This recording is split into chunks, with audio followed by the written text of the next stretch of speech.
Daniel Levy is playing 4D chess. This guy's a genius. The owner of Tottenham sacked Ange Postecoglou despite him winning the Europa League. Ange won this trophy in his second season, something that he's done routinely over the span of his entire career. The reason why Levy sacked Big Ange is so he could rehire him a year later and win another trophy, this time in his second season, and that's the reason why. The thing I see so often in this sport is people using trophies as an argument for which clubs are the biggest. It's used as a benchmark for success, and rightfully so. This is why Tottenham have been mocked mercilessly the last decade plus, but finally, Ange Postecoglou went out and did the impossible. Win Spurs a trophy, and might I add, a rather important one in the Europa League. But despite this, Tottenham owner and humiliation kink enjoyer Daniel Levy decided to sack the trophy-winning manager. Now personally, I think that while the sacking has valid reasons behind it, is not the right move, and quite frankly, a Spursy one at that. So let's start with the fact that Ange managed to end your trophy drought and at least momentarily stop the memes about them.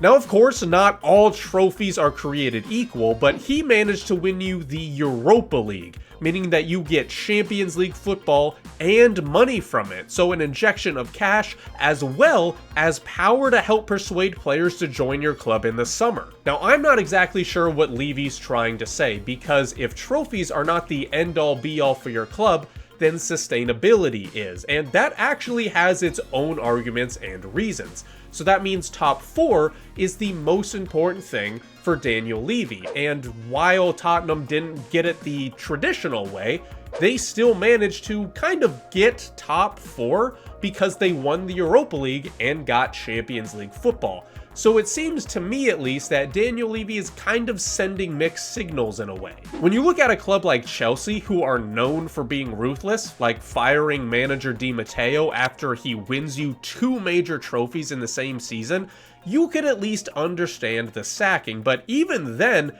he was able to go into the next season. Ange wasn't even afforded that luxury. Now, on-field results aren't the only thing to be looking at, because a toxic locker room could tip the scales towards a sacking, but everyone at Spurs loved him, especially the players, who have given him countless messages and send-offs on social media, most notably Yves Bissouma, who showed personal text messages between him and his former manager. "Thank you for everything you've done for me, on and off the pitch." You know how a manager stays so beloved even after getting sacked and leaving?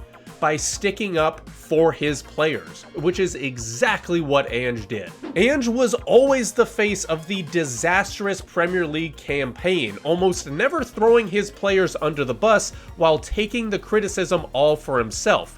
There was a time he had called out Bissouma and suspended him for inhaling nitrous oxide, a rather fair decision. And there was another instance after defending Werner in the past on a few occasions, calling him out for a poor performance after 18-year-olds were outperforming him, something that's honestly pretty fair as well.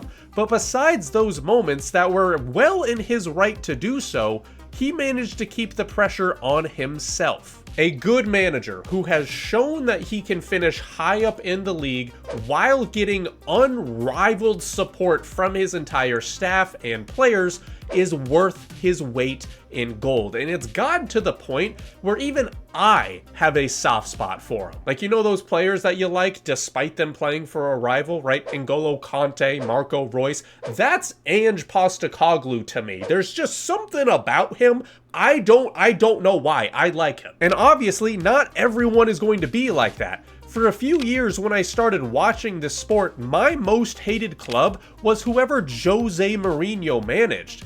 Ten Hag also has a lot to dislike about him, and his players would absolutely agree, essentially having a revolt in the locker room. Big Ange is the complete opposite. Now we have to address the elephant in the room, essentially the biggest reason, pretty much the only reason, why Ange was fired in the first place, and that was his league standings, which absolutely fair to be critical of. I understand they were trying to focus on the Europa League and that injuries caused a stupid amount of problems, but like, 17th? Not even a mid-table finish, like not even 12th or 13th. Like Everton did better than you, okay? That should raise some concerns. If this was 2011, you would have been relegated. So it's safe to say that 99% of the time, a sacking is deserved and absolutely something that should happen. However, this may be that 1% of the time. A lot of Tottenham's sins were essentially dissolved and forgiven because they won the Europa League. If they hadn't, then obviously the sacking would be a lot more justifiable and a lot more understandable. But that was what Ange was trying to do. He was going to go big or go home, and the plan worked. And let's not forget that they were in the Europa League to begin with because Spurs finished 5th the previous season, something that could get a club Champions League depending on the year. And it was all done by Ange without Harry Kane, I might add, who is the biggest reason why Spurs weren't in this position the last 5 years. If anything, I think their terrible Premier League season was more random than Tottenham winning a trophy. That might be my hottest take ever, I think. Now, in the meantime, Spurs have hired Thomas Frank to replace Ange, and that could absolutely be a good hire.